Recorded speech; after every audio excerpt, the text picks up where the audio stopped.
Allah bugün. Kanterin daşlık beca eyleydi hizab ettiler. Her kavulga şoğlu çattın bugün Allah bugün.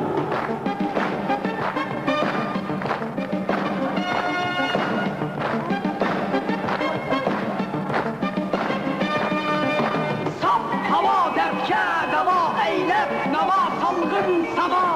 Kan kumurda nem uruk erkeşlisin kalla bugün. Gayrısın calla bugün oyna kadir dalla bugün. Bak teşna hoş misal vaadi can Allah bugün.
Yaşımsızlar.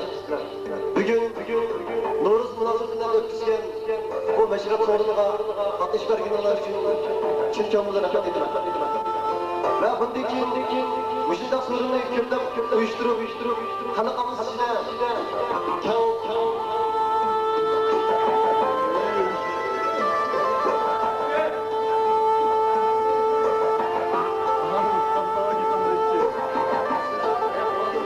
müşiddak sorunlarını kimden uyuşturuşundan ümit kılalar.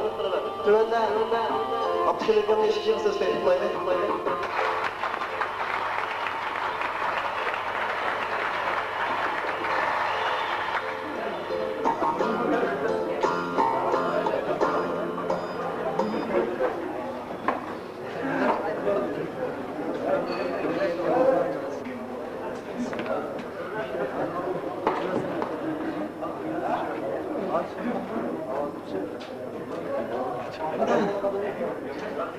Assalomu alaykum, hurmatli qarindoshlar. Bugun bu o'tkazgan so'rovimiz asosiy mazmuni shu. G'o'ljida efirlayotgan shu mashrab tuzg'agan, shu axloq ugundigan birinchidan. Anandan keyin bizning an'anaviy bo'lgan o'zimizningki dini va an'anaviy urf-odatimizni ugundigan. Shunda yaxshi so'rovlarningki natijasini birlikda hammamiz birlikda tushunish va buni birlikda qo'llab kelgusi mushunda yaxshi so'rovlarning hammamiz mushunda so'rovlarni birlikda qurish maqsad. Do'stlar, endi biz shu tarixda asli islom diniga e'tiqod qilib, pok idirimiz bilan yashab kelgan millat bugun kunlik kelgan chaqda biz bilimsizlikdan ba'zan bir o'qishsiz qolganlik ya bo'lmasa shu jamiyatda turli ideyalar agishib ketganlikdan bizda bu diniy tushuncha nihoyatda kam. Anandan keyin bizning axloqimizmi turli nimaga o'zgarib ketgan. Shuning uchun hammalar shu dinni to'g'ri tushungan asosda, lekin bu dinni ko'nli deb tushunib olmay, buni haqiqiy saf idirimiz bilan axloqimizni qabul qilishimiz shart. Chunki bu dinimiz haqiqatan ko'na emas. Bu bir ilohiy qudrat, bu Allohning qonuni. Bundan bir dalil desa biz o'zimiz qo'l qilyapmiz. Qanday qo'l qilyapmiz deganda biz o'sha dinimizda yashashimizda, mana o'shunda qora vaqtlarimizda tushganda o'zimizniki xohishga ta'sir yurayverib, undan keyin yosh qilgan chaqda o'sha din degan o'sha din namida o'zimiz u dunyoga boshqa safar qilgan vaqtimizda masjidlarga kirib ham hech nimani tushunmasdan e'tiqod qilib, dinimizni aksi maydonni aksiga burayotgan. Shuning uchun bizning orzuyimiz mushu yoshlar bugungi kunlikda barliq yoshlar mushunda yaxshi so'rovlar ittifoqlashib, biz islom millatlari bo'lgandan keyin haqiqiy Qur'onni tushunib, mushunda e'tiqod qilishinglarni so'rayman. Demak, bu Qur'on degan biz O'rta Osiyodagi Uyg'ur millat farzandlari xato deb tushunib oldik. Buni qanday xato deganda biz buni xuddi bu bir ilohiy qonun edi. Alloh bizga dunyo va oxiratda baxt saodatga erishish uchun bizga mushu bergan bir qonunni biz nihoyatda chirik olib tushunib qilib, xuddi uni yapılmasa bir o'limlarniki beshig'i qo'ydigan, yapılmasa bir nazarchilar qilib ham shu yerdan mushu o'qib qo'ydigan bilan mushunda tushunib olganlikdan bu ilohiy qonunning haqiqiy sirrini tushunib olganlar. Hozir o'sha tepkilayotgan so'rovlarimizdan asosiy birinchidan mazmunli o'sha dinni tushunish. Andan keyin o'sha axloqlarni o'rganish.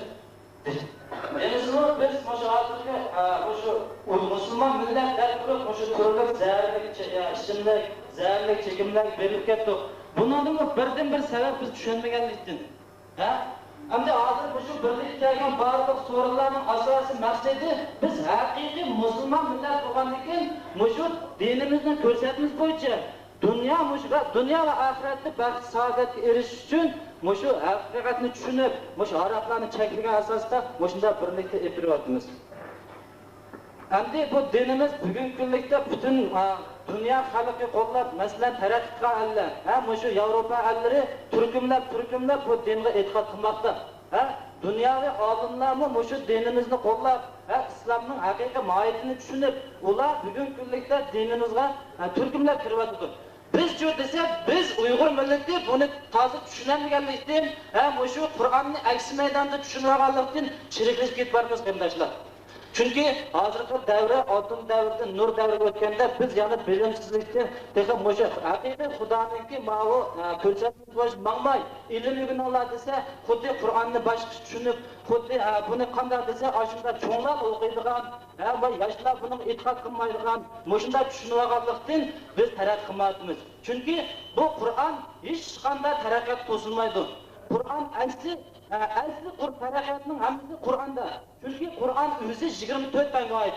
Mushu dunyodagi ilg'or fanlarning hammasi Qur'onda topiladi. Biz o'zimiz o'rinli qilib, noyat jonsiz liqimda bir noyat jonsiz oldi buning e'tiqod qilganlikdan qanday taraqqiyot taraflarga biz jo'y qilamiz. Aslında Qur'onniki oz qismi, xuddi noyat oz ibodat qismidan egallanib qolgan taraqqiyot qismiga yurish qilmaganlikdan bugungi kunlikda dinni xato tushunib oldik. Shuning uchun men har biringlardan so'raydiganim, biz haqiqiy musulmon bo'ldik ekanmiz. Bu masalan dunyoda qanday qilib bir guruh, qanday bir nimaga partiya yo bir tashkilotga a'zo bo'lgan odam shu partiyaning nizomnomlari qanday hujjatlari bo'lsa bo'ysunish kerak. Demek biz mi Kur'an'a işendik ve Allah'a işengendik ki Allah'ınki nizamlarına, Allah'ın göstermesine boysunsak demek Müslüman buludu. Müslüman demek bir milletin ki Uygur milleti deplak o Müslüman o çekinip kalmaydı arkadaşlar. Bizim ismimiz Meyli Abdullah olsun, Meyli Xudanın kulu, Abdullah degen bana o Xudanın kulu olsun, o Xudanın kulu da ismini koyup koygan bilen biz emili faaliyetimiz aksi meydanda kılıyorsak biz demek Müslüman dep atanmaydı bu. Müslüman buluş için hakiki birinciden Xudanın ki barlık birliğini, hakiki kudretini düşünüş gerek. Xudanın kudretini düşünüş için birinciden birden bir egallayduğımız bilim. Bilim olmayırken biz hiç qanday Xudoning qudratini tushunmaymiz. Chunki Xudo g'oyib, Xudo yo'q, oldimizda yo'q. Buni bilish uchun Alloh bizni qanday yaratgan, Dünyani qanday yaratgan? Masalan, bütün yer şaridagi jismlarning hammasi o'zi tasodifiy paydo bo'lgan. Bu yoki mana mushunda insonga o'xshash, mushunda har turli hissiyot qila oladigan, mushunda har turli ittifoqlasha oladigan, xiyol qila oladigan, mushunda bir narsani yaratgan zotningki qudratini bilim orqali tushunish. Biz hech nimani bilmagan asosda buni tushunmaymiz. Shuning uchun tushunib, bularni bu ulug' Qur'oni Karim garchi 1500 yil bo'lgan bo'lsa-mu, tushgan. Zamon oxirida Alloh taolo hamma payg'ambarlarning oxirida va zamon oxirining payg'ambar qilib, bütün samaviy kitoblarning oxirida hamma kitoblarning yig'indisi dinlarni shu ulug' Qur'oni Karim bilan butunlikdan dedi Alloh. Shuning uchun biz shu Qur'oni Karimni haqiqiy tushunsak bo'ladi. Mana bugungi kun kelgan chog'da Qur'on garchi 1500 yil bo'lgan bo'lsa-mu, hozir tushganda bugungi taraqqiyotlarni so'zlarida o'ylashlar. Bütün dünya alimlari masalan shu Qur'onni elektr energiyasidan tadqiq qilish asosida bugungi kunda bu Qur'onniki haqiqiy ilohiy qudrat ekanligi va Xudoning ilmiy shunda, ya'ni biz qanchalik taraqqiy qilsak ham Allohning haqiqiy shu so'zga xidmatlaydiganligini isbotlashga qarashlar. Shuning uchun biz shu dinimizni, bizdagi shu dinni yo'qotmaylik deyotganmiz, biz tirishib o'rganishimiz kerak. Biz Allah'ın haqiqiy qiyomat kuni Allohning oldida to'g'ri javob beraylik va Allohning mangu baxtli jannatiga erishaylik deyotganmiz, biz bilim egallashimiz kerak. Birinchi shart bilim egallash kerak. Masalan, Qur'on Karimda Alloh taolo shunday degan: "Shu sizlar shu Qur'onni sizlarga bir iloyat yo'l qilib berdim" dedi. Ilohiy qonun, dunyo va oxiratda ergashsanglar baxtga erishadigan, ergashmasanglar halok bo'ladigan bir qonun qilib berdim. Va rasullarni sizlarga ulgu qilib, odamlarga va shu rasullardagi axloqni shu rasullarga o'xshash odil bo'lish uchun dunyoga berdim. Sizlar shunga ergashmaydi ekansizlar, sizlarni halok qilib o'tman degan Alloh. Biz bo'ysunmaydi ekanmiz, bizni hammamizni halok qilib o'tdi Alloh. Va yana sizlarning ustunlardan kofirlarni musulmon qila olmayman degan. Chunki biz tanlab o'zimiz o'lishib qolsak bo'ldi. Biz xeyli yillardan beri Qur'ondan chetnab ketdik qarindoshlar. Hamda bugungi taraqqiyga Alloh, taraqqiy qilgan Allah shu hattoki shu noiti taraqqiy qilgan davrdagi shu millatlar jo'lasa, bular bugungi kunga Qur'on Karimning sirrini yechib, bu ulug' Qur'on Karimga ergashyapti. Biz desa Uyg'ur millat yoshlari bugungi kunda chekingan asosda mana bu ilohiy qonunimizni qo'limizda haqiqiy rivojlantirmoqchimiz. Shuning uchun biz hargiz umidsizlanmay, bunda qulab ketdik, hamda qoidadan dinimizni va aqlimizni ilanmaymiz desak, bu noiti umidsizlik bo'ladi. Umidsizlik shaytonning ishi. Odam bo'ladi ekan, bizda odamda biz nishon qiladigan va kelgusiga ishonch qila oladigan bizda g'ayrat, shijoat bo'lish kerak. Shuning uchun hammamiz birlik kelib bu dinimizni shunday tushunishni, Qur'onniki axloqi bo'yicha, millatniki va shu rasullarning ko'rsatmasi bo'yicha davomli ittifoqlashib birga minishimiz lozim. Shuning uchun shu hozirgi mayli qizlar bo'lsin, mayli o'g'illar bo'lsin, hammasi erlarga o'xshash, ayollarga o'xshash Allohning nimasiga buyruqqa bo'ysunish kerak. Erlarga bor shu jannat, ayollarga bor shu jannat, har shiklimizga bo'lgandan keyin birdek ayol hammamiz shu islom qonuni bo'yicha shu qonunga minishimiz kerak. Chunki biz haqiqiy o'limiz qarindoshlar. O'lgandan keyin tirilish haq shart bu. Haqiqat biz Xudoga ishondik deyotganmiz, bu qonunning yaxshi yomon yo'liga davomli ergashishimdan so'rayman. Hamda men shu so'rovniki nimasidan deb qo'ydim. Shu barliq bundan keyingi yoshlar shunda biz maydoni ochiq bo'lgan. Bu demak bizning ep berayotgan mashrablarimizniki noiti maydoni ochiq. Birinchidan axloq o'rganish, haqiqiy islom millati bo'ladi ekan, shu islomning aqidalarini to'g'ri tushunib, xato ideya tunolmay, to'g'ri ideya bilan ep berishninki asos shunda qilib, yaxshi mashrablar, yaxshi so'rovlar o'zida turli barliq keldi, ko'p bo'ldi. Hamda shunga sizlarning davomli shuni to'g'ri tushungan asosda texmo bizning kelgusi avlodlarni o'ylagan asosda va ajdodlarimizga yuzgaga asosda hammanglar birdek kuch chiqarib, bu hammamizning o'rtaq orzusi bo'lishi kerak. Kelgusi shularni sifatli, haqiqiy islom farzandlarini qilib chiqish uchun hammanglar shu birdek kuch chiqarib, o'zimizga shu dushmanlik qilayotgan shu zaharli ichimliklar, dinimizga qasd qilayotgan shunday ishlardan qat'iy olib chekinishinglar kerak. Chunki bu ham kelgusi avlodlarning umidi sizlar bilan bizda. hamda bu oldimizdagi cho'nglar, shu yashinib qolganlar, ular shu desa, bundan burun bizga o'xshash shunda bilmay, o'tib ketib, cho'ng'an chaqda ular nima qilgandiki, ularda hech qanday o'zgarish, tirishchanlik yo'q. Hamma tirishchanlikni o'zimiz qilsak bo'ladi. Shu yoshlar birga kelib, kelguncha shu millatimizda zo'r shu dinni tanishtirgan asosda shu axloqni biz dunyo va oxiratda shu odam nimasi zardir shu nima yashasak bo'ladi. Ishtiqoqlashib, bir-birimizga yetakchilik qilib, masalan, shunday qilib bir-birimizga yaxshi o'tib, shunday aroq, sharob, shunday qandaqli bir yomon narsa bo'lsa biz to'saq bo'ladi. Chunki payg'ambar alayhisalom ular degan sizlarning ishinglarda mo'min bo'lsanglar dedi. Sizlarning ishinglarda haqiqiy mo'min bo'lsa, bir yomon ishni ko'rayotgan bo'lsa, uni qo'li bilan to'ssin dedi. Demak, bir mayli qanday bir so'ron kelgan bo'lsa, u yerda islomga qarshi bir ishni qilayotgan bo'lsak, biz qo'limiz bilan to'sishimiz shart. Mayli uni uramdiq, o'zimizning do'sti bo'lsa, uning kuyinga asosida qilmayman deb. Mayli aroqlarimiz chiqib o'tamdiq, shunda qilib qat'iy cheklashimiz kerak.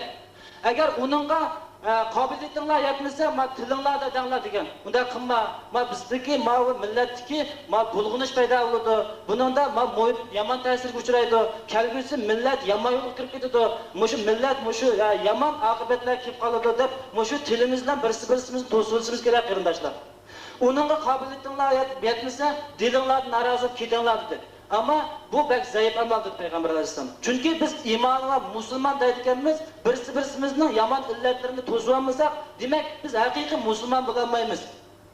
Cemiyet, muhit bulgunu diken, bizning kelgusi farzandlarimiz bulgunudur arkadaşlar. Şunun için hammalarning birdek kuch chiqarib, yoshlar o'rtaq bir nishon, bir maqsadlar bilan kelgusini o'ylab, shu barliq mashrablarga davomli shu kuch chiqarishinglarni so'rayman. Rahmat. Alloh rahmat qilsin hammalarga.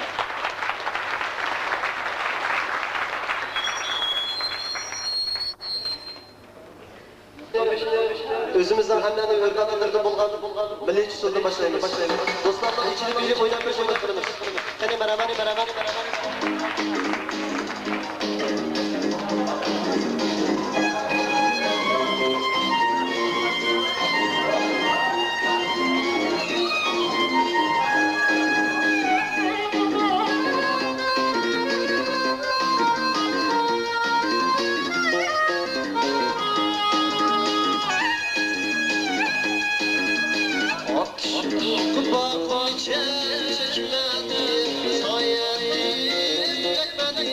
Sayın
geçti yuvamsa İçilgan gülüm yok İçilgan gülüm yok Dünyada yuvamsa Senge gülüm yok Balakal Oynaylı balakal Küldeyli balakal Aşıyana Medine Kim bakıp duracak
Hani dostlar kızı karşılayın.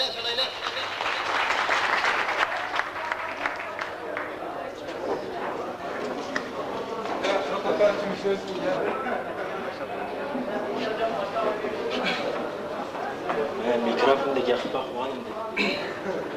O da kuş oldu ki.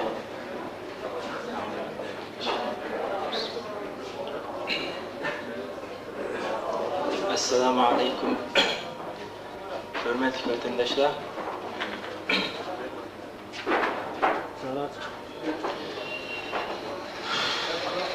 Roz münasebeti bilen kurulgan bu sorunga nihayet teşekkür etaman ve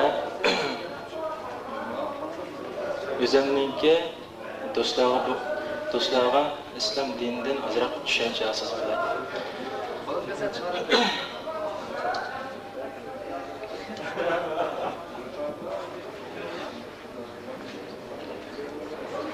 Bizning İslam dinimiz 9. asrning oxirlarida Atımız Sultan Sutuk Boğrahan tarafından kabul kılınıp Uygur, biz Türkiye milletlerinin içindeki Uygur kabilesi bu İslam dinimizne kabul kılındığından keyin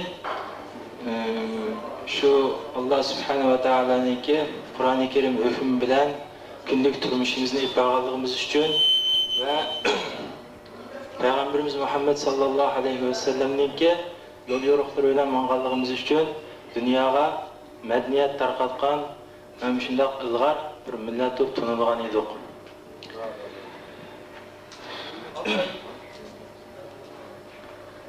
Endi hilam bo'lsa şu 9. asrdan tam şu 18. asrlargacha biz nihoyatda saltanatli hokimiyatlarni qurib islom dinininki haqiqiy mohiyatini tushunib manganligimiz uchun dunyoda dünya xalqiga va boshqa millatlarga madaniyat tarqatgan, madaniyat o'rganguvchi emas, balki madaniyat tarqatgan shunday ilg'or millat deb tanilgan edik. Endi bugungi kunga kelgan vaqtida biz shu yaqindan buyon 18. asrdan hozirgacha islom dinimizga bo'lgan ko'z qarashimizning nihoyatda sust bo'lganligidan va islom dinimizning haqiqiy mohiyatini tushunmaganlikdan islom dinimizni bo'lsa belki bu mescidin şekilde beşak namazlar ötse tamam olan din okşaydı öyle bir şey bağladığımızda nurulgan ziyaretlerindeki ve her bilince Uygur milletinden çıkan bazı bir köysal yaşlanınca idisini öpmeye kaldı. Endi İslam dinimiz bo'lsa, 5 vaqt namoz o'qildi, tamom qolgan din emas. Qarorlarda Qur'oni Karimda Alloh subhanahu va taolo insonlarni manfaati uchun bu kitobni muborak tushadi. Bu kitob bo'lsa 24 taga oid. Masalan, bu kitobda coğrafiya, geologiya, adabiyot, ximiya, fizika, astronomiya qatorliq ilg'or fanlarni o'z ichiga olgan shunday muborak kitob. Bu kitobni biz haqiqiy mohiyatini tushunmaganligimiz uchun, shu biz o'qiyotgan Qur'oni Karimning ma'nolarini tushunmaganligimiz uchun, haqiqiy tafsirlarini uqmaganligimiz uchun namoz o'qiganlarimiz bo'lsa, nihoyatda bo'g'ildirimiz, mo'minlarimiz o'qib bular qanday o'qilsa, shu so'zlarni yapıyorlar, namoz tushiradilar. Bunun ma'nosini tushunmasdan juda iboratligi uchun bizningki millatimizda dinga bo'lgan ko'z qarash xususan va dini bo'lsa, naqd xurofot dinlar tushunib qoldik. Asli xurofot emas din. Bu islom dinimiz. Xurofot bo'lgan bo'lsa, shu 7-asrlarda islom dini dunyoga keldi. Arab yarim orolida tarqaldi. Muhammad payg'ambarimiz orqali shu vaqtlarda Arab yarim orolida nati jahiliyat bir vaqt edi. U vaqtda qanday jahiliyat desa, masalan, atrofdagi boshqa millatlar azroq madaniyatga yuzlangan bo'lsa-mu, Arab yarim orolida shunda qaloqlikda qanday qaloqlar desa, masalan, ba'zi oilalarda farzandlar qiz tug'ilib qolgan bo'lsa, ota-onalari shuni nomus bilib yoki boshqa bir sabablardan shu qiz buvoqlarni, yangi tug'ilgan buvoqlarni tirik ko'mbitatdi. Shunday chiriklashgan bir millatning ichidan Muhammad alayhissalom chiqib, Alloh subhanahu va taolo tarafidan shu dinni shu millatga tunishtirib va ashunda qaloqlik ishlarning bo'lmaydiganligi va Qur'oni Karimning haqiqiy mohiyatini tushungandan keyin shu millat shuni qabul qilgandan keyin butun dunyoda dunyoninki 3dan 1 qismi hozir islom diniga itoat qildi. Va ashunda qarong'i zalolat ichida yashayotgan bir arab xalqini hozir bo'lsa dunyoda ilg'or bir millat qatoridan qilib chiqdi. Ve Avrupa ellerdeki ve Avustralya'daki, Amerika'daki nurg'unlagan din ilim fan ahilleri alimlar bu Qur'oni Karimninki tafsirlerini, ma'nolarini shunda o'qib qarab baqsa, o'zlarininki 100 yildan buyon kashf qilgan tajriba savoqlari bilan silishtirsa, masalan, Qur'oni Karimda shu yer sharining bugilashganligi va quyoshninki yer shari atrofida aylanganligi ve yulduzlarniki qandaq yo'sinda insonlar manfaat berayotganligi va insonlarniki kelib chiqish manbasi shunga o'xshash ilg'or fanlarni Qur'oni Karimda 1500 yildan oldida so'zlangan. Bu ilg'or fanlarni bo'lsa, 100 yildan buyon dunyodagi olimlar o'zlari kashf qilgan tajriba savoqlari bilan silishtirsa, aynan chiqqandan keyin buni shu vaqtda bir qarong'i zalolat ichida yashayotgan arab ishidan chiqqan Muhammad ismli zotninki o'zininki kallasiga aytishda yozib qo'ygan kitob emasligi, bu cho'qim bir ilohiy kuch qudrat tarafidan yozilgan avatilgan kitob ekanligini tasdiqlab, dunyoda nurg'unlagan ilg'or sohadagi odamlar, olimlar dinimizni hurmatlab, dinimizga turkumlab kiryapti va ular bu dinimizga kirgandan keyin, masalan, bu dinga kirgan odam qanday qilib bo'lsa, xuddi Abdul so'zlab o'tganga o'xshash bir partiya a'zosi bo'lish uchun shuning nizomnomalarini o'qib, shuni ko'rib, undan keyin shunga to'liq ishongandan keyin shu partiya a'zosi bo'lib kirdi. Shunga o'xshashlar bizning islom dinimizda biz kalima shahodat ashhadu an la ilaha illalloh va ashhadu anna Muhammadan abduhu ve Resuluhu da müşteri şehadet etkandan keyin bu dinga kirgan bo'lamiz. Demak, biz islom farzandimiz. Bunun ma'nosi bo'lsa, men qasam ichamanki, Alloh birdir, Allohdan boshqa hech qanday iloh yo'q va men qasam ichamanki, Muhammad bo'lsa, Allohningki avvaldan elchisidir. Demak, mushu nizomni biz haqiqiy chin dilimizdan aytgandan keyin biz islom farzandimiz. Undan keyin bizningki ikkinchi turlik qiziq ishimiz bo'lsa, Alloh subhanahu va taolo bekitib qo'ygan insonlarning yanada manfaati uchun, zo'rlik uchun emas, besh vaqt namoz. Besh vaqt namozdan keyin uchinchisi bo'lsa zakat. Zakatni iqtisodimizga yaxshilab beramiz kambag'allarga. To'rtinchisi esa shu Ramazon oyida ro'za tutamiz. Bu ro'zani jabo mushaqqat uchun tutmaymiz. Hozirgi olimlar shunday o'zlarininki kashfiyotida qarasa, shu 12 oyda bir oy tamoqni ozroq yeb, ozroq iste'mol qilib, oshqozonni dam oldirsa, insonlarningki badan qurilishiga yaxshi ekanligini yetib chiqdi. Demak, Alloh subhanahu va taolo biz insonlarning mushtin maqsadlar yaxshi bo'lganligimiz, jismoniy jihatdan va madaniyat jihatdan ilg'or bo'lganligimiz uchun shu 5 farizni 5-chi fariz bo'lsa, iqtisodimizga yetkazgan haj qilish. Endi hozir dunyodagi ilg'or insonlar shu 5 ilg'or insonlar maydalar fransuz bo'lsin, ingliz bo'lsin, rus bo'lsin, shu dinimizga kirgandan keyin shu kalima shahodatni yutgandan keyin shu 5 farizni ado qiladi. Undan keyin bo'lsa o'zlari tushungan, shu bilgan muborak yo'lni, nijot yo'lni boshqa bilmagan islomiyatning aksiyachil maydonida turgan insonlarga tushuntiradi.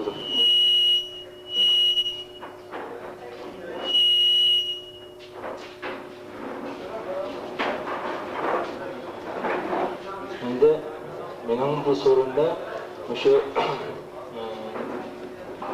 qiz qarindoshlarimga tavsiya qildig'im bu islom dini bo'lsa, erlar uchun tushgan emas, barliq insonlar uchun tushgan va insonlarning ichida ayollarga bu islom dini oyat. Islom dinimizda ayollarning tuvan tabiqada ko'rilgan ishlar yo'q. Har bilan ayol barobar. Alloh subhanahu va taolo shunday oyatlar tushadi Qur'on Karimda. Shuning uchun sizlarning islom dinida o'ynagan rolinglarni aytib ko'r. Chunki sizlar kelgusi farzandlarningki onasi doğucu doğallıklar üçün sizlerki rolundan ayettik ki sizler şu İslam yolunda qandaq yaşayışını Allah subhanahu wa ta'ala'nın kanunlarını ve İslam dinini ve özlemlerindeki İslam dinindeki yolunları sürüştürüp gidişinler şart. Şundan İslam dinini kanunlara haber vermekle sizler kelgüsü farzandlarını yaxşı terbiyelenip çıkarırsınız. Çünkü bu şu balalar to'liq analarga birga bo'ladi. Balalarniki sifatli, axloqli o'sib chiqish uchun o'sha analar ko'proq sabab bo'ladi. Shuning uchun islomning shu islom dinimizga xuddi o'g'illar mashrab o'ynab, shu islom dinimizni shu mashrab orqali o'rganayotgan bo'lsa, sizlarmi boshqa bir yo'sinda bo'lsa-mu, o'zinglar bir muzokara qilib, shunday so'rovlarni qurib dinimizin düşensek kendimiz. Subhane Rabbike Rabbil İzzeti amma yasifun ve selamun alel murselin ve elhamdülillahi rabbil alemin.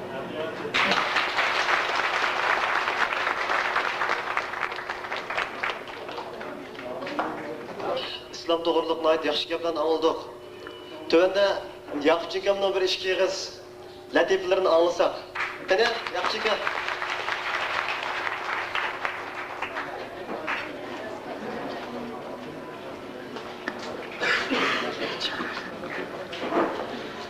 Assalamu alaykum aziz mehmonlar, qarindoshlar.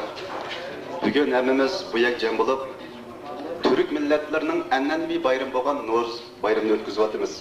Hammamizga ma'lum, bu Navro'z bayrami butkul dunyodagi Türk millatlarının an'anaviy bayrami, ya'ni qish faslining oxirlashi, butkul koinotda bahor faslining boshlanishi, ya'ni terikchilik qishining boshlanishi yuzidan ilib berilgan bir faoliyat.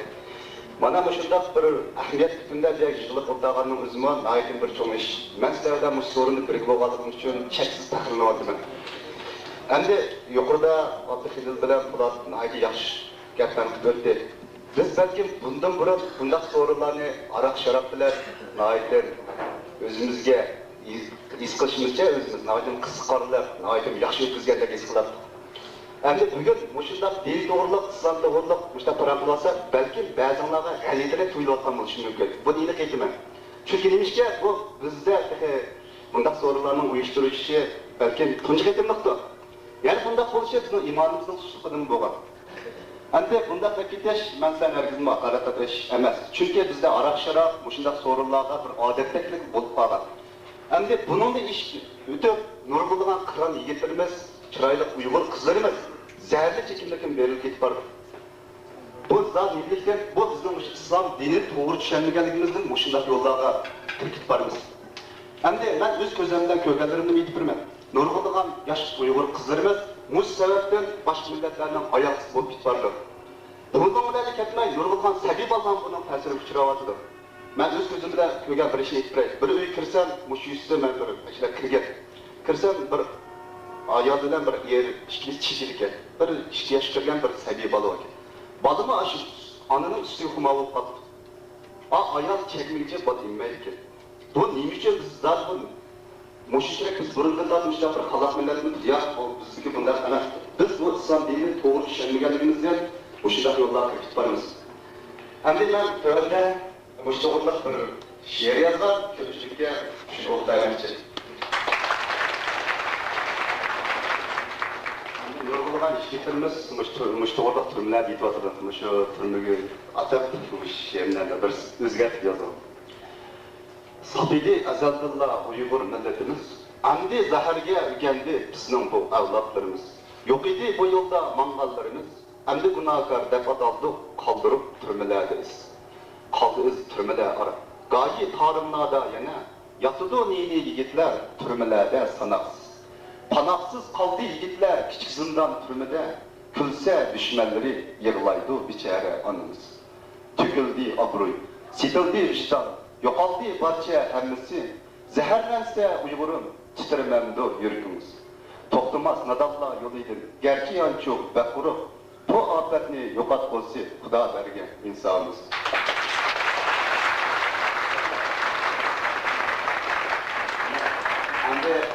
Hani biz hayvada oturamayız, rast, boğulduğumuz müşürek ya, tüstüşte, birden külsek, anlarak.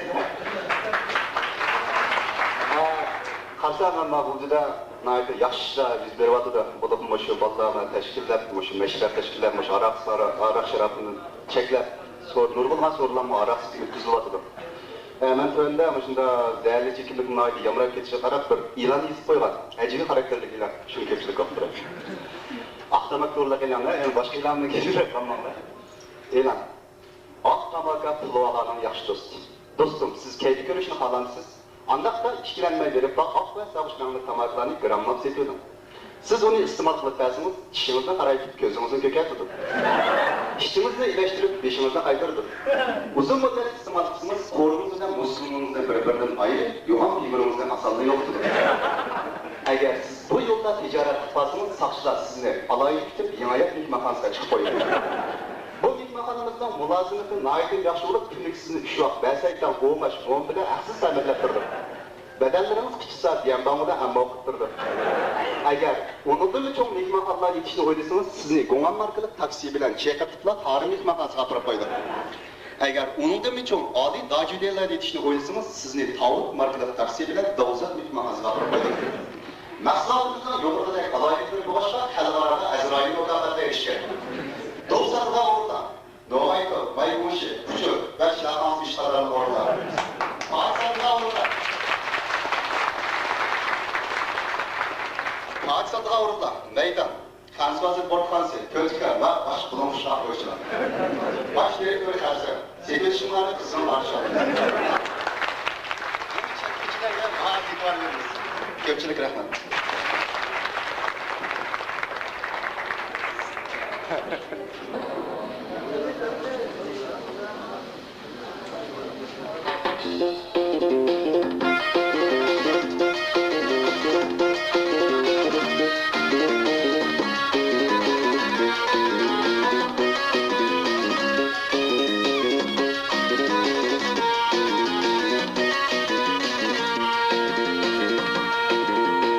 Yigitlar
Muhtaram aziz o'g'il qiz diniy qarindoshlar.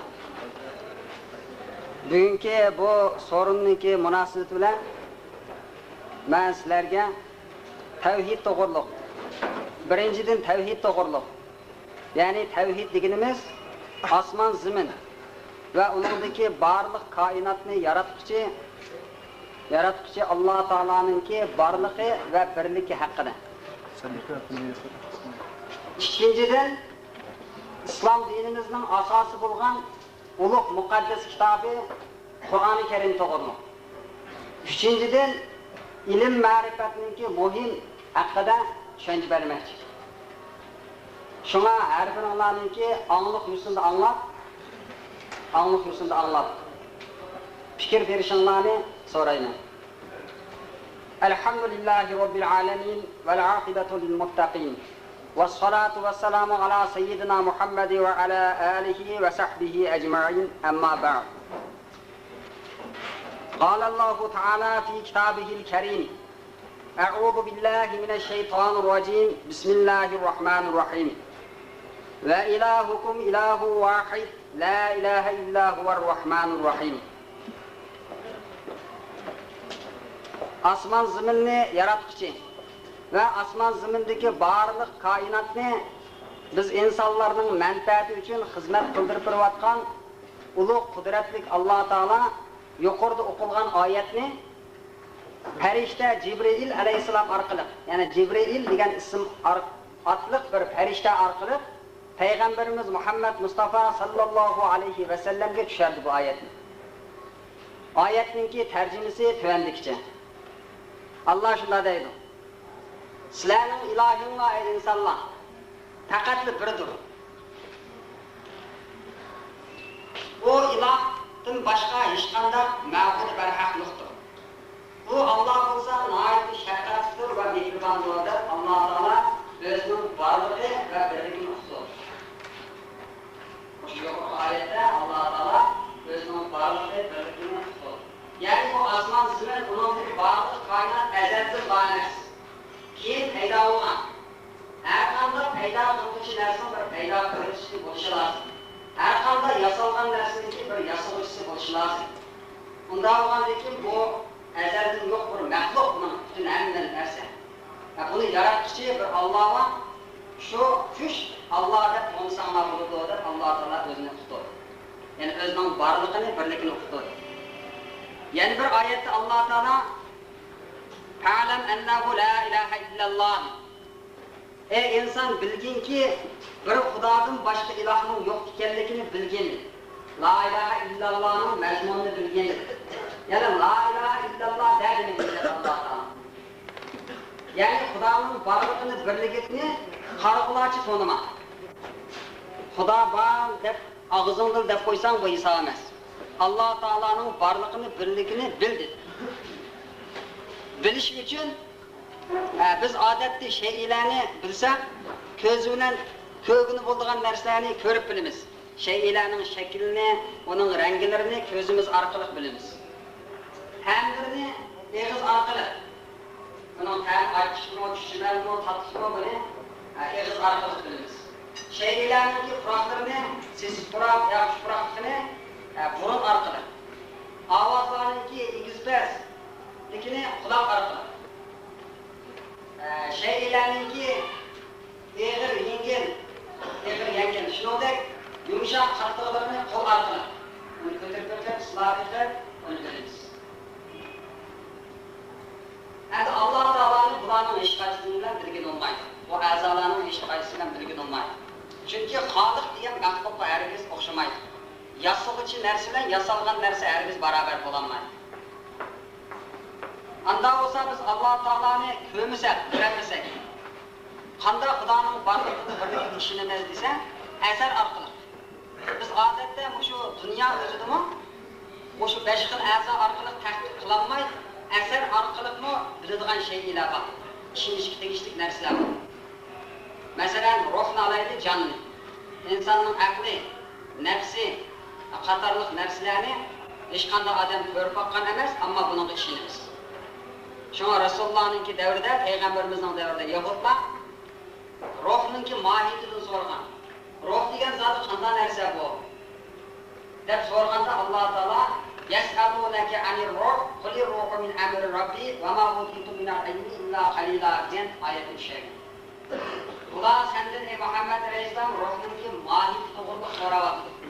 Ruhninki mahiyeti haqida qanday narsa deb. Sen bularga deb qo'yganki, sizlar bu ruhni bilanligidek ilmni berilmadinglar. Faqat nayt az sening ilminglar. Faqat ruh bor deb ishonsanglar bo'ldi, bu meningki Rabbimning ishidir. Faqat uni Xudo biladi deb topshirdi. Chunki insonlikki bu ko'zi moddadan yaratganligi uchun dunyodagi moddiy narsalarni ko'radi. Moddadan ustun turadigan ruhni, ruhdan ustun turadigan farishtalarni, farishtadan ustun turadigan Alloh taoloni hargiz ko'rolmaydi. Faqat asar orqali uningki borlig'ini biladi. Asar orqali deganimiz iz orqali. Masalan, shunda ketib qolsa, bir turxulliqdan bir is chiqqan bo'lsa, ash qarab turiblar, uydagi o'tni ko'rsakmi, ash uyda o't bor. O't bo'lmagan bo'lsa, bu is chiqmadi deb ko'rmay turib, ash o'tni ishadi. Shuningdek, inson hayotdagi bo'ladi ekan, o'sha hayotimizninki o'sha harakat qilganligi ruhniki bog'liq. Ruhga ishonamiz. Amaliyotda ko'rmadik. Shuningdek, Alloh taoloning ajda ishonishimiz lozim. Qanday ishonamiz? O'sha har qanday narsaning bir paydo qilishi bo'ladi. Bu osmon zamin, uningki barliq koinotni bir yaratuvchi Alloh bor. bo'lmasa bu o'zligidan paydo bo'lmaydi deb mushunda ideya kelsa, aqlimiz qanoat qilgida, dilimiz qanoat qilgida, yengimizdan o'tsa haqiqiy Xudoni tonigan bo'lamiz. Ayni chog'da mushu Xudoning borligiga birligiga inkor qilishlarning haqida bu osmon zamin azalda mushunda botdi, o'zligidan mushunda paydo bo'lib qolgan.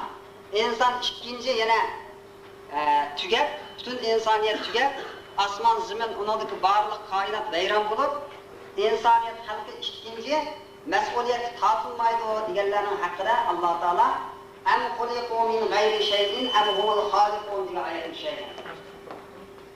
Maqla ular Xudoning barliqqa birligiga, o'shunda osmon zamin, o'shunda cho'ng mahluqotni, uningdagi barliq koinotni yaratishni inkor qildi. Anda bo'lsa ular bir yaratuvchisiz o'zligidan yaratildi. Bunga javob bersin. Yaxshi bo'lsa ular o'zini o'zi yaratuvchi. Gapki, Xudoning borligiga ishonmagan odam ya o'zini yaratdi deyish kerak. O'sha osmon zaminni bu o'zligidan yaraldi deyish kerak. O'zligidan har qanday shay o'zligidan yaralmaydi.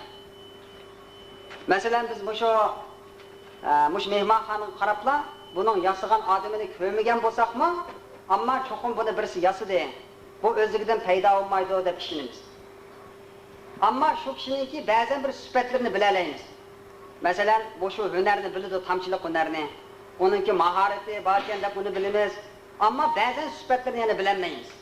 Ba'zan sifatlari qaysi buni yasigan odam pakamo, egizmi, rangi qanday, qorimi, oqmi buni bilmaymiz.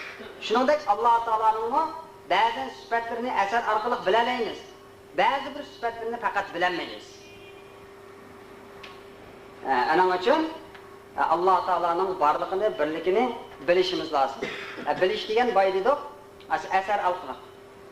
Avo daraxt ningsa shamol chiqdi deymiz. Shamolni ko'rmagan bo'lsaqmi.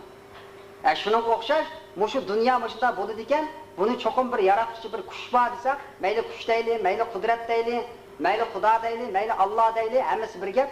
Ashunda ideya kelsak, shu Xudoni tonigan bo'ladi. Bu tavhid to'g'riliq. Endi ikkinchi so'zimiz islom dinininki ulug' muqaddas kitobi Qur'on to'g'riliq. Qur'on bo'lsa İsa alayhissalom deb bir payg'ambar o'tgan bizning payg'ambarimizning oldida. Bu payg'ambar bilan bizning payg'ambarimizningki oraliqi 550 yilmi 560 yil shunchalik farq qiladi oraliq. Ammo ilgirki payg'ambarlar kayni-kaydan avatgan Alloh taolo. Bizning payg'ambarimiz bilan shu oldidagi İsa alayhissalom payg'ambarning oraliqi nihoyat yiroq bo'lganligi uchun odamlar nurg'un o'zgarib ketgan. İncil degan kitob mush İsa alayhissalom o'tishgan. İsa alayhissalom hatto oxir zamonda bir payg'ambar keladi. Shu payg'ambarga iymon etinglar. Meni hargiz Allohning o'g'li demanglar. Meni Xudo demanglar. Mening onam Maryam alayhissalomning Xudo demanglar degan mushunda gap so'zlarni qilgan. Ammo İsa alayhissalomdan keyin o jahon o'zgarib ketdi. Orliq yiroq bo'lganligi uchun ular o'zining xohishi bo'yicha nurg'un xurofotlarni qo'shib Injilga dunyo va oxiratningki saodatiga, baxtiga boshlanmaydigan, insonni vayron qiladigan mushunda darajaga Injilni aylantirib qo'yganligi uchun Alloh taolo Qur'oni Karimni tushirib, faqat qiyomat kungacha hech qanday odamning o'zgartirmaydiganligi, faqatla ilgari kitob tushirilgan kitoblarga iymon etadiganligimizni, ya'ni ishonadigan, ammo amal qilishga bo'lmaydiganligi, nimishga u o'zgartirib ketgan. O'sha haqda nurg'un oyatlarni tushirgan. Bir oyatda Alloh taolo "Va men yabtaghi g'ayral islomi dinan falan yuqbala minhu va huwa fil oxirati minal xosirin" degan. Bugungi kundan e'tiboran qanday odam islom dinidagi g'ayri dinni qabul qilib, uni amal qiladi ekan, mayli Injil bo'lsin, mayli Tavrat bo'lsin, u odamdan u dini ilqi ko'z qarashi hargizmi qabul bo'lmaydi. U odam dunyo va oxirat ziyon tortqushlarning qatoridan bo'ladi degan buyruqni tushirgan. Shunga Qur'on mushu kamkaychilik, mans qolmay, kuchidan qolmay, yana shunda kelyapti. Inna nazzalna zikra va inna lahu lahafizun degan Alloh. Qur'onni men o'zim tushagan ekanman, ta qiyomat kungacha buni har qanday odamning o'zgartishidan, buni yo'qotishdan saqlayman dedi. Ham o'shgan kelishlik mana saqlab keldi. Bu shu Qur'on boydab o'tib ketdik. Shu İsa alayhissalom bilan payg'ambarimiz Muhammad alayhissalomning oraliqi 560 yil, 50 yildek shunda jarayon bo'lganligi uchun insoniyat xalqi nihoyat buzilib ketgan, jahon shunda vayron bo'lib ketganligi uchun Rasululloh 40 yosh kirgizib jamiyatga tug'an. 40 yosh kirgan vaqtida ondan keyin Alloh taolo bu Qur'onni tushirishni boshlagan. Qur'onni tushagan. Rasululloh Mekkada 13 yil, Madina Munavvarda 10 yil, bu 23 yil, jami 23 yil jarayonda Qur'on Alloh taolo tarafidan Jibril alayhisalom orqali, farishta Jibril alayhisalom orqali payg'ambarimiz Muhammad sallallohu alayhi va sallamga tushib bo'lgan. Ham shu 23 yil jarayonda Rasululloh barliq diniy tashriqlarni hammasini uqtirib bo'lgan, yetkazib bo'lgan. Mana o'ylab baqsaq, Rasulullahning davrida eng oliy qatnash quroli to'ga. O mashin, aeroplan, poyezd deydigan narsalar yo'q. Mana shu Qur'on haqqi bo'lsa, islom dini haqqi bo'lsa, buni butun dunyoga yetkazish mumkinmi? Dunyoning hamma yerida musulmonlar bor. Mana bumi Qur'onning haqiqiy Xudo tarafidan payg'ambarimiz Muhammad alayhisalomga tushirilganligining ilmiy pokiti. Hem Rasulullah bir olimning qishida o'ltirib baqqan emas, 40 yilg'ichilik. Bir kitobni o'qib baqmagan. Nimishga Alloh taolo keyin payg'ambar qilgan chog'da odamlar gap topmasin deganlik uchun faqat o'qib baqmagan. Ummi, ya'ni tug'ma savotsiz. Shunga bir oyatda Alloh taolo ma kunta tatlu min qablihi min kitabin va la taxuttuhu bi yaminik izan lartabal mubtilun degan. Sen bu şu Qur'on aldır tushvadi da sana 40 yosh kirding. Bu şu 40 yosh kirgishlik bundan ilgari sen bir kitobni o'qib baqmagansan sen. Sen qo'ling bilan bir qatimni xat yozmading. Seni mushundaq tarbiyaladimmi? Dedi Allah. Nima uchun agar sen bir qatim bir olimning qishida o'ltirib xat yozgan bo'lsang, uningdan kitob o'rgangan bo'lsang bir qatim, albatta shaklinatdi haqiqatsizchilar. Va bu ilgari falonning qishida o'ltirgan aşınında bir az ilimga ega bo'lib, shu ilmi bilan yezib chiqdi deb mushunda gap so'zlarni taqatmasin deganlik uchun Rasulullohni faqat bir olimning so'rindimi o'rtog'ilgan ham xat yozishni o'rgatmagan Allah. Ammo ma'naviy jihatdan Alloh taolo diliga sog'an Qur'on. Shunga Alloh taolo ayni chaqda shu Qur'on hadab tushgan chaqda Arab müşrikleri buna da şeklengen. Şeklengen vakti Allah Teala aşılanınki şu şekilde karta ve in kuntum fi raybi mimma nazzalna ala abdina fa'tu bi suratin min mislihi ve du'u şuhada'akum min dunillahi in kuntum sadiqin diye ayetin şeyi. Eğer sizler Muhammed Aleyhisselam'a muşu düşürülgen Kur'an'da yani men Xudo tarafından düşürülgenlikini şekli bo'lsanglar, bunu özü to'qib chiqdimikin? Yakınız özü tutqaq kesilən joylab so'zlab atamdikin. Ya bir yağan kitapmikin bu? Bizni aldab atamdikin deydigan boshunda shakli bo'lsanglar, sizlarmi Muhammad alayhisalomga o'xshash arab millati. Tek sizlar o'qigan, sizlarning shunday ne fasohatlik kishilar bor. Sizlar o'zinglarningki fasohat bilan yozgan ne she'rlarni dunyoga e'lon qilib o'zinglarni davlat etib borsizlar.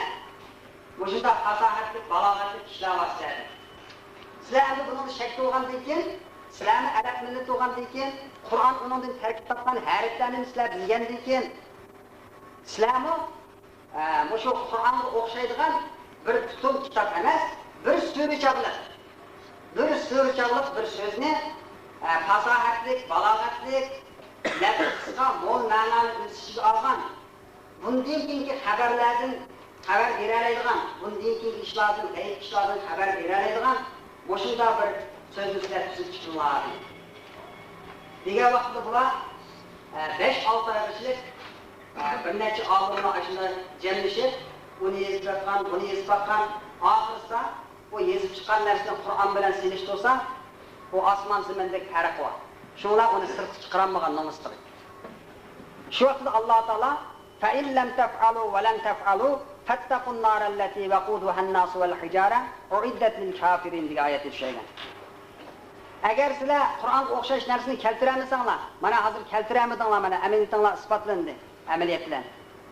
Endi Qur'onga o'xshash narsani keltiram degandan keyin qo'rqinglar sizlar endi do'zaxdan qo'rqinglar. Ya'ni iymon etinglar. Iymon etib, Xudoning buyrug'ini tutinglar, chekligan ishdan yeninglar. Ya'ni shu do'zaxga opiradigan yomon ishlardan yeninglar. Yoki bo'lmasa keltiringlar, mana keltiramidinglar. Deb falan taf'alu dedi oyog'ida. Hozir sizlar keltiramidinglar, buni qiyomat kungacha qanday odamdan bo'lish qat'iy nazar hargizmi keltirammaydi dedi Alloh taolo. Shunga ham mushkam tegishlik Qur'onni o'qishni hech qanday odam keltirmaydi. Qur'onga mana shunda ishonsak bo'ldi. Qur'ondagi barliq so'zlarning hammasi haq. Biz o'ylab boqaylik. Odatda bir odam bir kitob yozsa, kitobning adab beshida mening mushu kitobim bu o'xshash biror kitobni hech qanday odam keltirolmaydi. Mening mushu kitobim amaliyatga uyg'un deb hargiz keskin aytolmaydi. Ammo Alloh taolo Qur'oni Karimning eng beshida alif lam mim zalikal kitobu la rayba fihi. Bu Qur'onda hech qanday shak yo'q dedi. Deb bo'lib keyingi oyatlarni tushadi. Eng beshida bu shu kitobga aytilgan so'zning har qanday amaliyatga uyg'un. Buningda hech qanday shak shubhi yo'q dedi. Buni Rasululloh e'lon qildi. Endi Rasululloh degan bizga o'xshash bir odam. O'qimagan uning ustiga. Agar bu Xudoning so'zi bo'lsa, unda bir odatdagi odam hargiz bunda dalanmaydi. Bir odam buning o'xshash bir kitobni keltirib chiqib, meni vayron qilib yetamiki, mat qilib qo'yamikin deb bo'lsa-mu dalanmaydi. Shunga Alloh taolo yana bir oyatda sen hargiz qisilma bu Qur'onni yetkazishdan. Men deb qo'ysam, yana amaliyatga uyg'un kelmay qolsa, bo'shning o'xshash bir kitobni bir odam yozib chiqsa, bu matub qalamanmikin dema, hargizmi bu mening so'zim ekan, mening so'zim hargiz maxluqning so'ziga o'xshamaydi. Mana bumi Qur'onningki haqiqat. Yana odatda har qanday namoz o'qiydigan odam mayli olim bo'lsin, mayli olim bo'lmasin, ya'ni Qur'onni maxluqning so'zidan alohida deb harakat qiladi. Qanday desa, o'sha har qanday namoz o'qigan odamdan so'rab qo'yinglar. Her bir rekatda namazning surib Fatiha'laymiz elhamdu o'qiladi. 5 vaqt namazda bu elhamdu 32 qitim o'qiladi. Bir kunda 32 qitim o'qilsa, oyda, yilda qanchalik o'qitadi. Ammo shu odamlarning har qandayqininki o'yiga bir qitim buni hajabchiq o'qivatdimi deydigan bir hissiyat kelamdi, kelmam so'rab qo'ying. Hargiz kelmaydi. Ammo odatda biz maxluqning qanday maxluq bo'lsin, uning kitobini 32 qitim emas, bu 10-20 qitim o'qisak, sal ziyatib qolamiz. Ham shunda o'y paydo bo'ladi. Anda o'yni Alloh keltirmaydi o'zining so'zi bo'lganligi uchun. Mana bu mu Qur'onningki ilmiy haqiqiy fakti. Alloh taolo tarafidan tushirilgan ekanliginingki ilmiy fakti. Endi biz bu shu Qur'onga ishimizga cho'qim Qur'onga amal qilishimiz lozim. Qur'onga amal qilishimiz lozim. Qur'on nimaga buyurgan bo'lsa, ya'ni Qur'onda Alloh taolo nima ishga buyurgan bo'lsa, shuni tutishimiz lozim. Nima ishda yando'g'an bo'lsa, uningda yenishimiz lozim. Endi Alloh taolo buyurgan ishlarda, qilish tegishli ishlarda inson sal qarasa, insonning aqli hamma odam o'xshash bo'lmaganligi uchun, insonning tabiati o'xshamaganligi uchun, ham insonning nafsi bo'lganligi uchun shaytonning vasvasilar ba'zan Xudo buyurgan narsalarni yomon ko'rib qoladi. Xudo cheklagan ishlarni o'z tabiatida yaxshi ko'rib qoladi.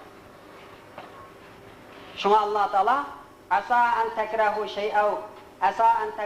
shay'an wa huwa khayrun lakum va asa an tuhibbu shay'an wa huwa sharrun lakum. Vallohu ya'lamu va antum la ta'lamun. Sizlar ba'zi bir narsalarni yoqtirib qilishinglar mumkin. O'zinglar uchun sizlar ba'zi bir narsalarni o'zinglarning manfaati uchun, foydali uchun bo'lgan ba'zi narsalarni yoqtirmasliginglar mumkin, yomon ko'rib qilishinglar mumkin. ba'zi bir yomon narsalarni yoqtirib qilishinglar mumkin. Amaliyotda sizlarga nima manfaatlik, nima foydali buni Alloh taolo biladi. Nima ziyonli buni Alloh taolo biladi. Sizlar bilmaysizlar. deb Alloh taolo ana shunday buyruqlarni qildi. Alloh taolo har qanday bir narsaga buyurgan, uningda cho'qim inson o'zi uchun manfaat bor. Hargiz ziyonli narsaga buyurmaydi. Buni ba'zida darhol bilalaymiz, ba'zida oqibatda bilamiz. Qanday narsadan yondirdigan Alloh taolo qilma deydigan, uningda cho'qim shu inson uchun yomonlik bor, u odamning dunyo va oxiratlik vayron bo'lishiga sabab bo'lishga bir ish bor. Shuni Alloh taolo cheklaydi. Üçüncüden ilim marifet doğruluk. Allah Teala Kur'an'ı 23 yılda düşürüp oldu Resulullah. Peygamberimiz Muhammed Aleyhisselam'a 23 yıl cereyanda azaltın düşer. Kur'an'ı en avval, en başında Sure Ekra deyimiz, Ekra bismi rabbikellezi halak diyen bu şu surede bir neçe ayet düşer. Bu şu ayette Allah Teala qayta ilimninki, ilim ma'rifatninki nihoyat muhim ekanligi. Rasululloh 40 yoshga kirgan chog'da Rasulullohninki bizga payg'ambar bo'lganligi, ya'ni kelgusidagi ishlarga rahbar bo'lganligi. Rahbar bo'lgan kishiniki vujudida ilim ma'rifatdan iborat bo'lgan nur bo'lmasa bo'lmaydiganligi. Nur bo'lmasa insoniyat xalqini to'g'ri yo'lga boshlab mağamaydıqanlıqı haqida namoyon qilinib, shuni Alloh taolo namoz o'qigan, ya ro'z tutgan deb avval boshlamay, avval Iqra bismi robbikellezi xalaq. Sen bugundan boshlab ilmni boshla. Ilm ma'rifati yuzlangan. Qur'onni sana vahiy qilamiz, o'sha Qur'on boshdan tortib oyoqgacha ilm ma'rifat. Deb ilm haqida qayta Alloh takrorlab tushunadi. İlim nâhid muhim bo'lganligi uchun yana bir oyatda Alloh taolo G'afur Robbi zidni ilmat. Sen Allohdan ey inson, ey Rabbim, mening ilmimni ziyoda qilgin deb tiladi. Boshqa tarafdan tilashni buyurmay Alloh taolo. Rasulullohninki ilmi shunday cho'ng bo'lsa, yana teximda ilmning ziyoda bo'lishini Xudodan tilashga buyurdi. Chunki har qanday narsa ilm kerak. İlim gerek. Namaz okuş için ilim olması olmaydı. Roz tutuş için onun ilim gerek. Dünyada işte qaysi iş olsun. Her bir hüner, sanat, hamma doğruluk ilim gerek. Qanaqa uchun biz bu dinimizde farz ayni olgan deganimiz her bir odamninki gardiniga uni qilish zarur bo'lgan narsalar. Boshqa odam uni qilib qo'ysa onun gardini sağ tutmaydigan namaz, roza o'xshash boshqa narsalarni bilganning sir. E'tiqodiy masalalar deganimiz ko'z qarashni ishonish, ana ishonmas bo'lmaydigan, qiyomatninki bo'lishini ishonish, Qur'onning haqiga ishonish, farishtalarga ishonish, o'shanda Alloh taolo Qur'onda nimaga ishonishga buyurgan bo'lsa, o'shanda narsalarga ishonganning sirtida yana boshqa ilm fanlarini o'rganishimiz lozim. Qaysi ilim bo'lsin, o'sha o'zimizda ma'lum, o'sha bir kecha kunduzlik kerak bo'ladigan bir kecha kunduzda muomalat ishlari bo'lsin, siyosiy ishlar bo'lsin, o'sha dinimizda kerak bo'lgan ilmlarni o'rganganning sirtida boshqa har qanday ilmni o'rganishimiz lozim. Shunga Rasululloh o'sha Makka, Madinada turib, "Utlubul ilma wala bis-sin" dedi. Rasululloh ilmni o'zi ta'lim beryapti, diniy ilmni. Dini ilimni ta'lim berib turib, yana nima dedi? Sizlar bilimni talab qilinglar, Chin shaharda bo'lsin. Chin shahar degan kofir shahar. Bu yerda diniy ilm yo'q. Demak, o'sha diniy ilmni egallaganning sirtida, ya'ni o'zinglarniki o'sha dunyolik saodatinglarni qo'lga keltirish uchun oqida qolmay, boshqa millatdan, allardan oqida qolmay, har qanday ilmlarni bilib, o'rganib, dunyo allariniki seviyesini yetişinler lazım diyen mazmunda söz. Onun için o ilim var nâhiyete ehemmiyet verişimiz lazım. Qaysi ilim olsun, ama bu nadallıklı yaxşı. Şer'an diyen belki mağazında, Şer'an diyen bir adam etken. Xudoning davosini tutgan. Mendan boshqa xudo yo'q deb Musa alayhissalom degan payg'ambarning davrida o'tgan. Fir'avn. Shu Fir'avnning davrida sahirlar, sehrgarlar nihoyatda taraqqiyot qilgan. Hattoki og'amchilarni ilondek shunda ko'rsatdi. Buningki nurg'un sahirlar bo'tdi. Shu davrida Alloh taolo Musa alayhissalomni avatdi. Endi Alloh taolaning odati har qanday davrida odamlar qaysi fanda taraqqiy qilsa, shu fanning jumlasidan bo'lgan bir xil ilmni Alloh taolo shu payg'ambarga mo'jiza qilib beradi. Nima uchun desa, shu davrdagi odamlar taraqqiy qilmagan boshqa bir turli ilmdagi narsani mo'jiza qilib bersa, biz bilmaydigan narsani qilding sen. No'cho'sa ama biz biladigan narsani keltira olsang hisob deb boshla demisin deganlik uchun bizning payg'ambarimizning davrida Qur'onni qildi. Nimishga o Arablar degan o'z fasohatli balog'atli keladi ular. Musa alayhissalomning davrida sehrgarlar chekib yetganlik uchun bir hosini Musa alayhissalomga mo'jiza qilib bergan. Har qanday narsani yutib oladigan. Shu vaqtda Musa alayhissalom men payg'ambar Fir'avnga Alloh taolo meni avatga payg'ambar qilib, ana uchun sen iymon etdin. Seni va osmon zaminni yaratgan Xudoga sen iymon et degan chog'da shu vaqtda Fir'avn ishonmay, sen andasi bir mo'jizani keltirdi. Degan vaqtda men aslini tashlayman, har qanday narsani yutib oladi degan chog'da o'ziningki jamoatlar bilan, xususiy odamlar bilan maslahatlashib, har shaharga e'lon qilib, sohirlarning, sehrgarlarning hammasini yig'ishga buyurgan. Hammasi yig'ilgan chog'da Musa alayhissalom sizlar avval tashlamsizlar yoki men avval tashlam deyim degan. Odamlar hammasi yig'ilgan, ko'rib turishgan. Shu vaqtda Musa alayhissalom sizlar avval tashlanglar degan. Ular tashlagan chog'da shu sehrgarlarning og'amchilari shu ilondek rasmiy ilon bo'lgan. Odamlar yengadigan bo'ldi, mushlar agishimiz degan shunday ideyada bo'lgan. Andaki Musa alayhissalom uni tashlagan, asli. Tashlaganda ularning hamma narsasini yutib olgan şey. Yutib olgandan keyin shu sohirlar, sehrgar ilmiga ega bo'lganlar shu o'ylanmaylar darhol yiqilib, biz sening Xudoyingga iymon etdik degan. Nima uchun? Ish sehriningki qo'lidan kelmaydiganligini bilganlik uchun. Eğer o to'g'ri emas. Bir ilm bo'lgan bo'lsa-mu shariatda odamning ko'z bo'yash, shunda bir ilm bo'lgan bo'lsa-mu, bir ilm bo'lganlik uchun yana ayada tushunaladi haqiqatni. Qanda demak, ya'ni qanda ilm bo'lsa-bo'lsin, haqiqatni tushunishga sabab. Yo'q, yağan aşık ayıg'ida haq aşık bo'ladi degan gap bor. Masalan, g'ayrat sanamnikida ular bir-birisiga ko'ngliga bo'lgan aşık bo'lgan bo'lsa, ayıg'ida Xudoga aşık bo'ldi. Shunda har qanday bir ilm bo'ladi ekan, u hamon haqiqatga yuzlandiradi. Aning uchun ilm ma'rifatga nihoyatda qattiq ahamiyat berishimiz lozim. Biz Qur'onning ahli turib, Qur'on ishonadigan musulmonlar biz turib, 1400 yilning oldida tushgan Qur'on. Shu vaqtda ilm ma'rifatga bizni buyurgan bo'lsa, ya'ni boshqa Allah hozir Qur'onga amal qilib ketib bordi. Ishonmasimi, Qur'onning yo'li bo'yicha menga ketib bordi. Shu ilm ma'rifatga deganlar dunyolik bo'lsa-mu, oxirat ishonmasimi, saodatni qo'lga keltirib ketib bordi. Ana uchun biz hergiz oxiri qolmasak bo'ladi. O meslen içberdep o namaz oğlu bir yaxshi emas. Faqat shular emas yaxshi. O mesli içbergen bilan onu odam bo'lsa bo'ladi. Namoz o'qish uchun ilm kerak. Odamlar haqiqatni tushunmasa, aylar yo'lsiz menga ketaveradi.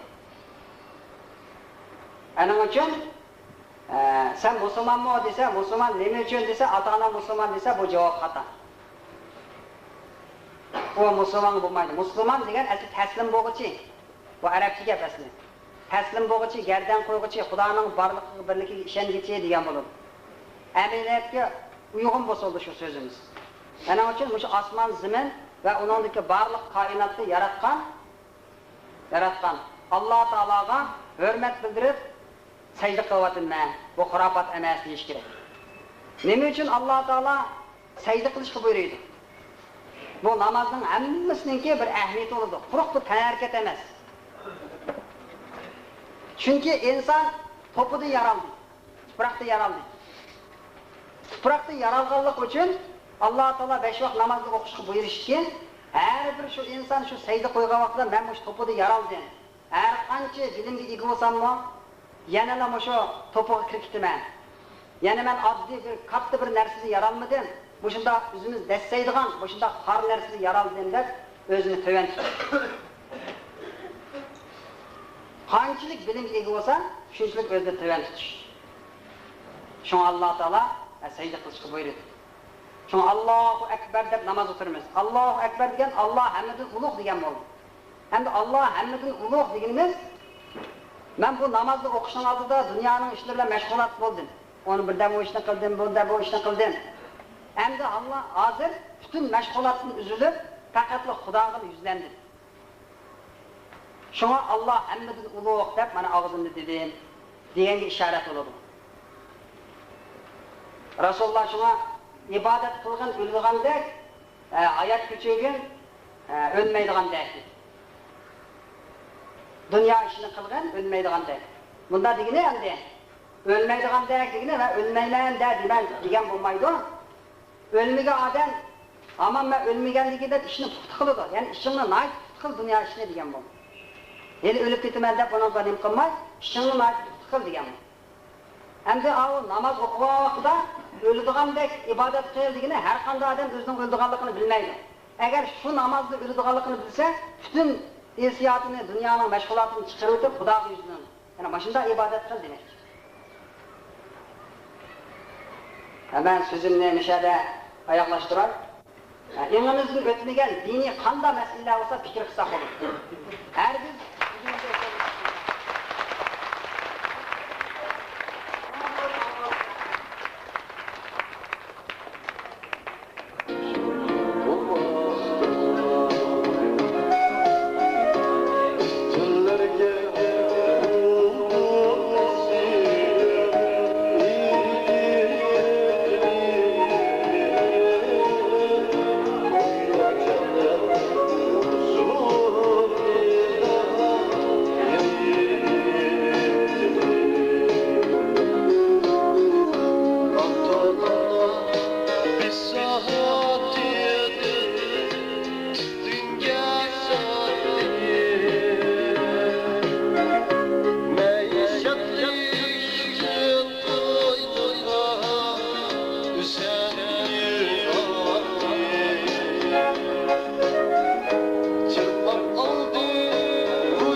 bir ikki dinniy so'zlarni o'zgartirishga qilayli.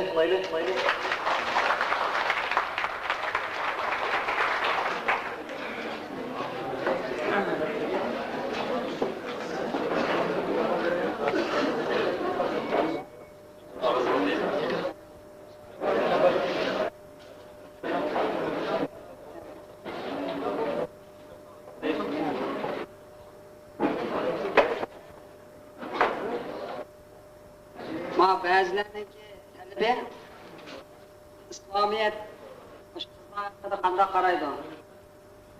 İslamiyetda qizlar aslida qanday yurishtirish kerak? Bu haqda ba'zilar talab qildi. Shu haqda azroq 10-15 minut so'z qilmoqchi. Diqqat bilan anglashinglarni so'rayman. Bizning bu islom dini kelishning oldida cahiliyet devr bay dedik, karanlık devri deyildi. Bu devirde kızlarını naiti harladı. Bu hakta ayet mi var? Allah Teala Resulullah Peygamberimizge uqtirib bunda deydi. فَإِذَا بُشِرَ أَحَدُهُمْ بِالْأُنْسَى دَلَّ وَجْهُهُ مُسْوَدًّا وَهُوَ كَظِيمٌ يَتَوَارَى مِنَ الْقَوْمِ مِنْ سُوءِ مَا بُشِرَ بِهِ.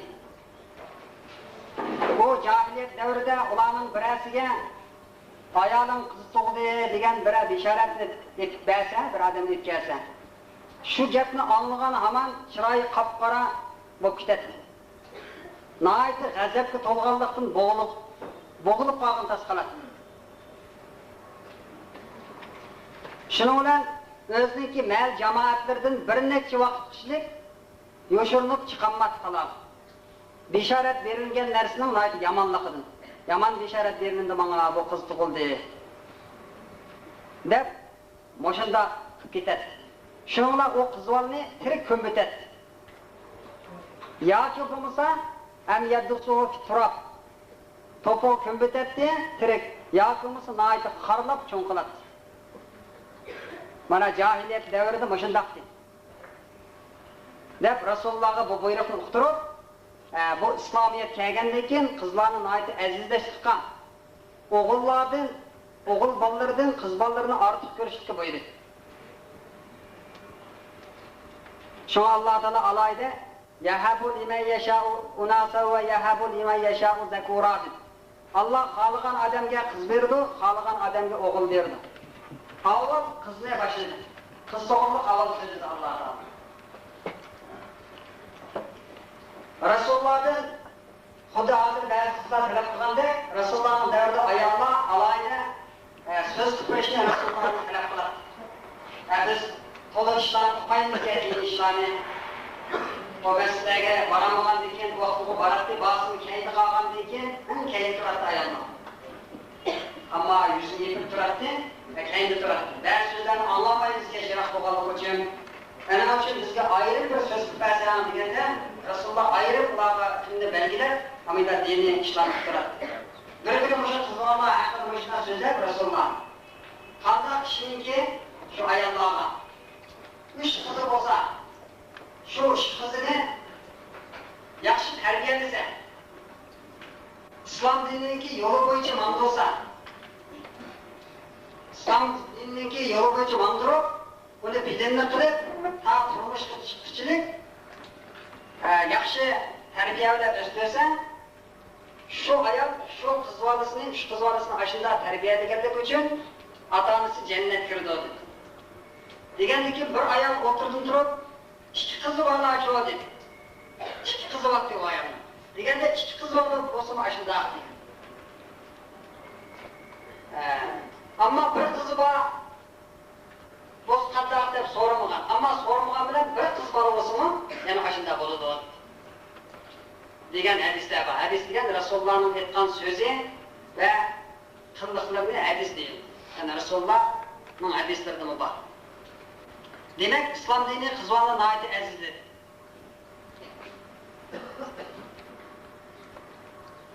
İslam dinida mayli o'g'il bola bo'lsin, mayli qiz bo'lsin, har ayol qanday bo'lsin, qilgan amaliga o'xshash ajr berdi.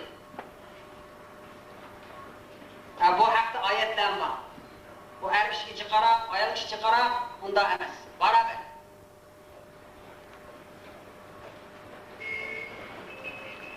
İslam dinida Alloh taolo qizlarni naytib shunda azizladi. Endi ashunda xorliqdan qutqazdi. Aning uchun Alloh taolo qizlarni shunda qutqazgan ekan, Rasululloh aytdi bu haqda nurg'un so'zlarni qilgan. Shunga bir odam kelib Alloh taoloning o'sha farzlarini ado qilgandan keyin yaxshilikning eng afzali qaysi deganda, kimga yaxshilik qilsam amalidan afzal bo'ldi deganda onangga degan. Yana so'raganda yana onangga degan. Yana so'raganda yana onangga degan. Ona degan shu qiz. Baldır qiz deyapman. Mana erdib ajada dadidan 3 hassa haqqining ortiqligini bildi. Ana uchun biz İslami yo'lda menishimiz lozim. Rasulullohning davrida ayollar hammasi yuzini yuvgan. Hammasi. Hozir endi yuzini yuvgash qo'ymaydi, o amal yo'q. Endi boshqa jihatlarda endi g'ayri millatlardan farq qilishimiz lozim. Farqlanishimiz lozim.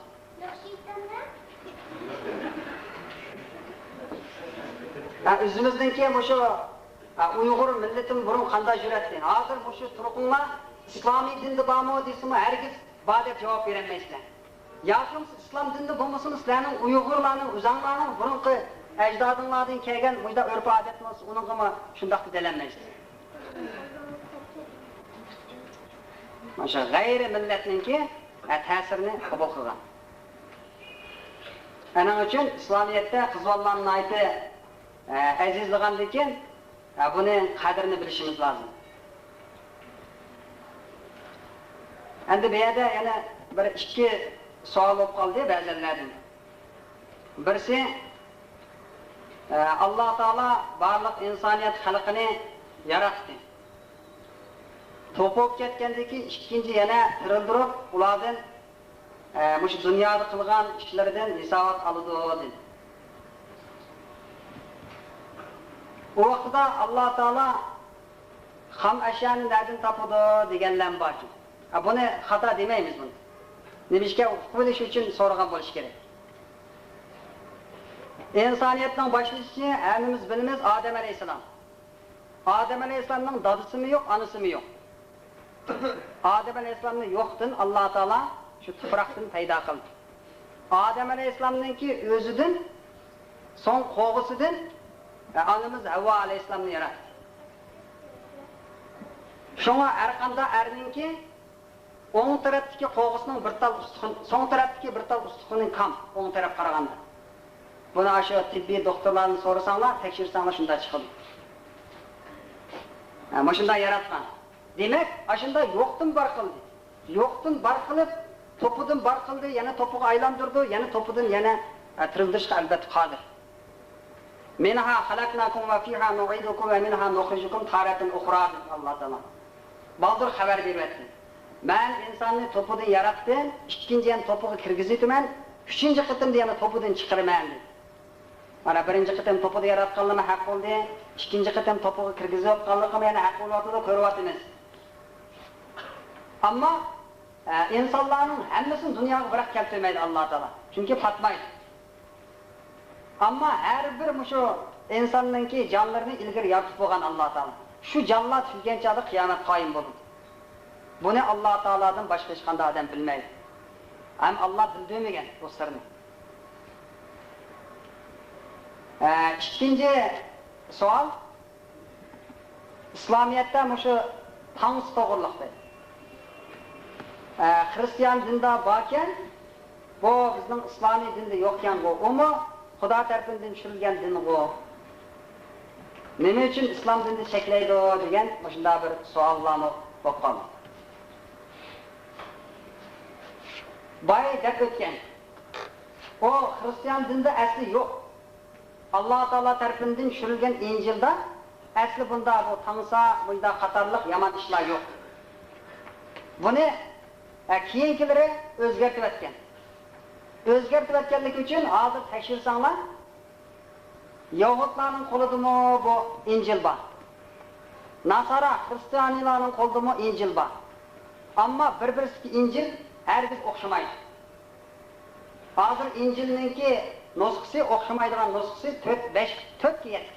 Hozir yanada 5-inchisi chiqdi, bu 5-inchisi 4-ga tutdan xilof. Hattoki shu xristianiy olimlarmi bizning payg'ambarimiz Musa alayhisolamga tushirilgan Injilni o'zimiz shak to'p qoldik degan turishlarni qilgan.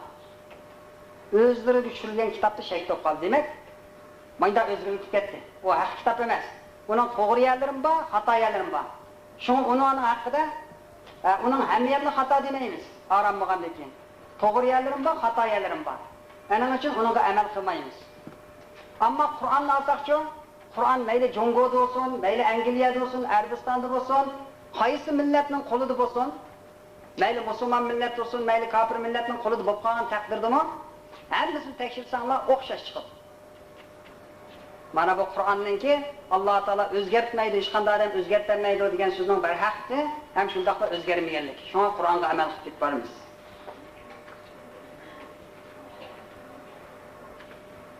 Ana uchun bu tansini Alloh taolo cheklagan. Boy yuqori deb o'tdik. Bu ko'z qarashda bir oddiy narsadek, bunda qarasak. Bu bir cho'ng ishdak emas ko'rinadi. Ammo buning amaliyotida, oqibatda yomon tarafga olib boradi. Alloh taolo shunga yuqorqi oyatda sizlar ba'zi narsalarni yaxshi ko'rib qolasizlar, yoqtirib qolasizlar. Amaliyotda u sizlar uchun ziyonli. Uni sizlar bilolmaysizlar degan. Hozirgi ajrashlar ballar bo'lsa-mu, ballarni ayamay ajrashlarning ko'pinchisiga o'sha tansa, shunday ishlar sabab bo'lyapti.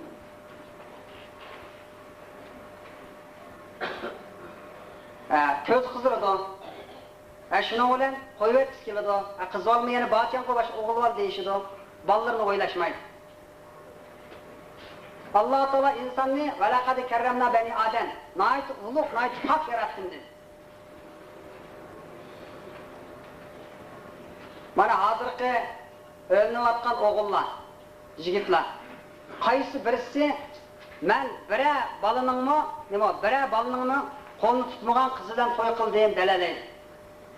Qizlarmi qaysi bir hech qanday bir qizlarninki qo'lni tutmagan shunda o'g'illar men to'y qildim dalalaydi. Herkes delenmeydi. Bu küçük iştek tuğan bilen akıbında anda yaman tarafiga olib bordi. Şuna Allah Taala chekladi. Sözümni men qisqacha bir şey davomlashtirib, bunda talab qilganlarni aytib qo'ysam.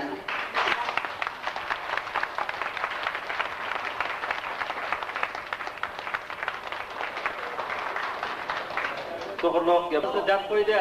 Og'izda o'zi dini tabliq qilib, amaliyotda o dini qarshi tans o'ynayotgan qattiq tushunchini qolmasa. Tansini to'g'ri tarafida ko'z tutib nadi berayotganligiga to'g'ri tushirib o'ynaylar hozircha. Bir kuni Isofkam Xitoy tarafda bir takshimakan qumliqqa kirib qopdi-ku. Qumliqqa kirib kelib, shunga qaytib kelgan chaqda bir og'in so'rab qopdi. Sen nelar sayohat qilib qolding desa, men takshimakan qumliqqa sayohat qilib keldim. Shunga u yer nimalarni ko'rdim desa, hech qanday nimani ko'rmadim. Hattoki qumning tepsida o'sgan cho'p yoki daraxtlarni ko'rmadim. Deganki sayohat nima ish qildim desa, men ishqirlab kirgitaylarman, bir vaqtda qarsam bir yo'lvas oldimdan yugurib chiqdi. Nega berishimni o'ylamay, yenimki bir daraxtga yomishib chiqib ketdim degandiki og'in so'rabdi. Sen u yerda daraxt yoki cho'pni ko'mgan to'ng'otsa, unda chog'da uni bilan qarab turamsan degidek.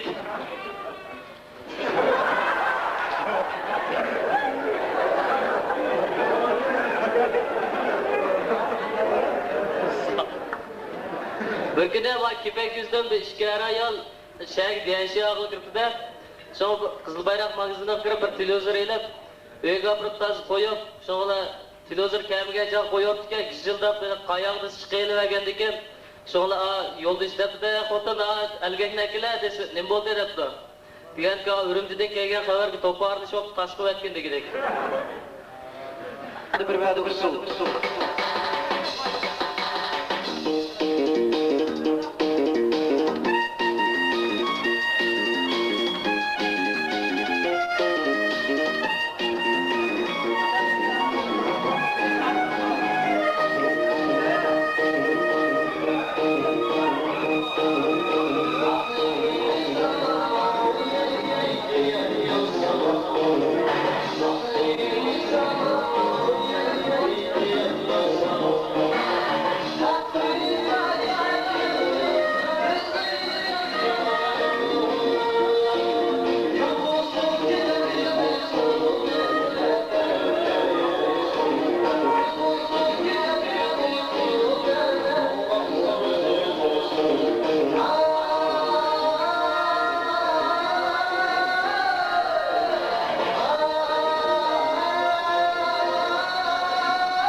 Öte